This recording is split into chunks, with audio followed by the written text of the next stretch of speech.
Grenade হারিস বলে তাকে আখ্যা দিত ফ্যাসিস্টরা, এবং সেখান থেকে প্রমাণিত হলো যে সে একজন ইনোসেন্ট মানুষ। সত্য সূর্যের মতো, all truth passes through 3 stages.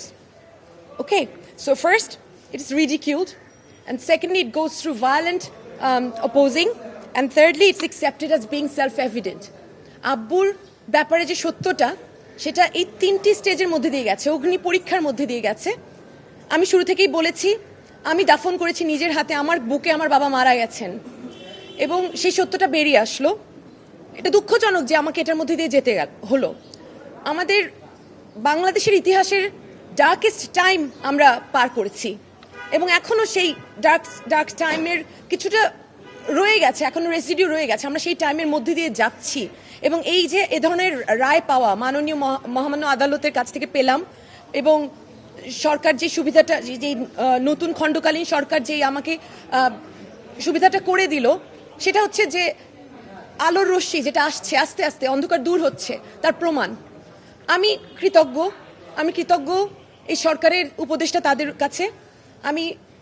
আমার এই নামগুলো নিতেই হবে, স্বরাষ্ট্র উপদেষ্টা, এবং তারপর হচ্ছে মুশফিকুল ফাজল আনসারি, আমার চাচার মতন, আমার বাবার ভাইয়ের চেয়েও বেশি। তারপর মতিউর রহমান চৌধুরী, আমার বাবার বন্ধু।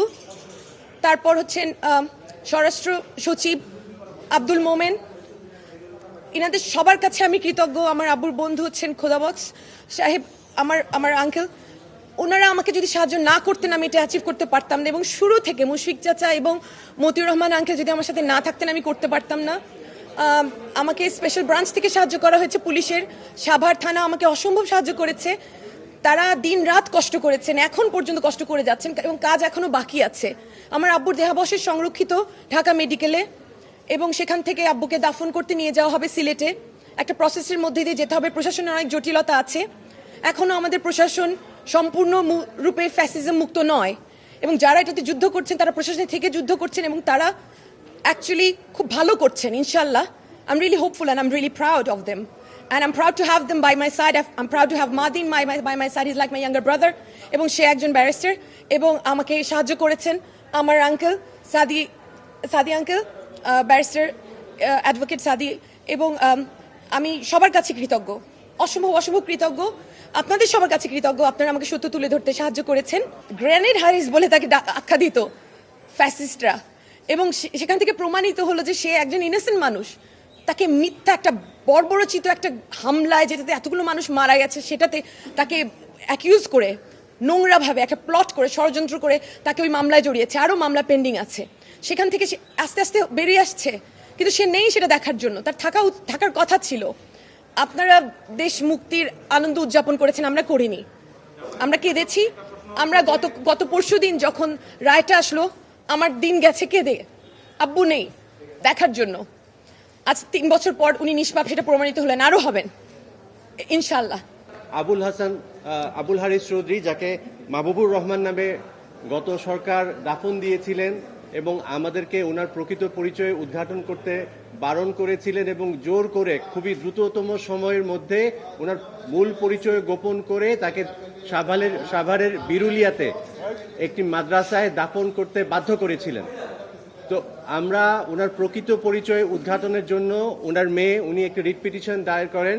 সেই রিট পিটিশনে মহামান্য আদালত 5/9/2024 তারিখে অর্ডার দেন, যাতে রুল দেন, এবং রুল সাথে একটা অর্ডার দেন যাতে ওনার remaining of his body parts, যেটা বিরুলিয়া সাভারের ছিল, সেটা যাতে তুলে আমরা ওইটা ডিএনএ টেস্ট করি, এবং ডিএনএ টেস্টটা ওনার সাথে যাতে মিলাই।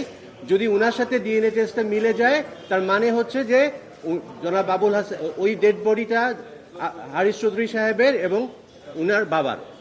অ্যাকর্ডিংলি পুলিশ প্রশাসন ওনারা ডিএনএ ওই বডি এক্সিউম করেন।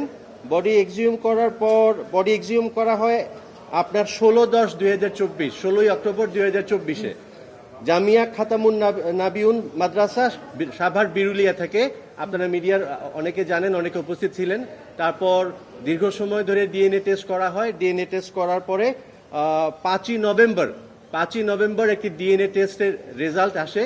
ডিএনএ টেস্টে পরিষ্কারভাবে পুলিশ প্রশাসন বলে, কনসার্ন ডিপার্টমেন্ট, যে ওই বডিটির ব্যারিস্টার সামিরা তানজিন চৌধুরী উনার জৈবিক পিতা।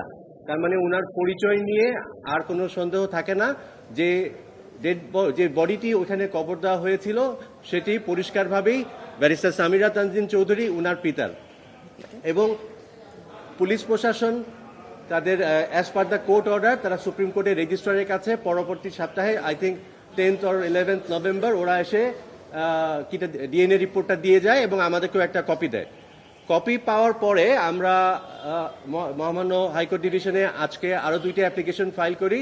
একটা হচ্ছে ওনার যে রিমেইনিং যেটা ঢাকা মেডিকেলের মর্গে পড়ে আছে সেই রিমেইনিংটা যেন ওনার পছন্দ মতো সিলেটে ওনার কানাইঘাটে ওনার পছন্দ মতো ওনার স্থাপিত শফিকুল হক চৌধুরী মেমোরিয়াল অরফানেজ, গ্রামের বাড়ি রামধনের মাটি, পোস্ট অফিস সরকারের বাজার, পুলিশ স্টেশন কানাইঘাট, সিলেট, এটা ছিল ওনার শেষ ইচ্ছা। ওখানে যাতে দাফন দেওয়া হয় একজন মুক্তিযোদ্ধার প্রাপ্য সম্মান সহ এবং কবরস্থানটি যাতে সেভাবে প্রোটেক্ট করা হয়। এছাড়া এই অর্ডারটি এক্সিকিউট করার জন্য স্থানীয় প্রশাসন এবং সরকারের বিভিন্ন দপ্তরের যাদের সহায়তা দরকার তাদের সবাইকে আমরা এই মামলায় আবারও পার্টি করি, আরেকটা দরখাস্ত দিয়ে আবার পার্টি করি।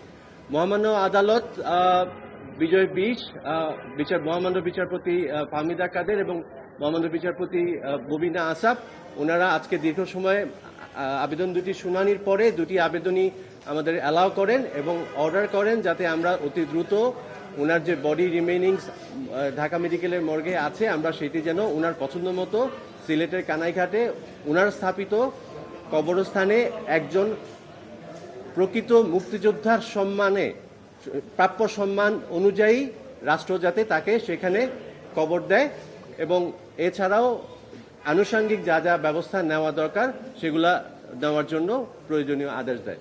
আমরা আজকে মাত্র অর্ডারটি শুনানি শেষে আজকে মাত্র অর্ডারটি পেয়েছি। অর্ডারের এখনো কপি পাইনি, আমরা হয়তো আশা করছি আগামী সপ্তাহ রবিবার বা সোমবারের মধ্যে পেয়ে যাব।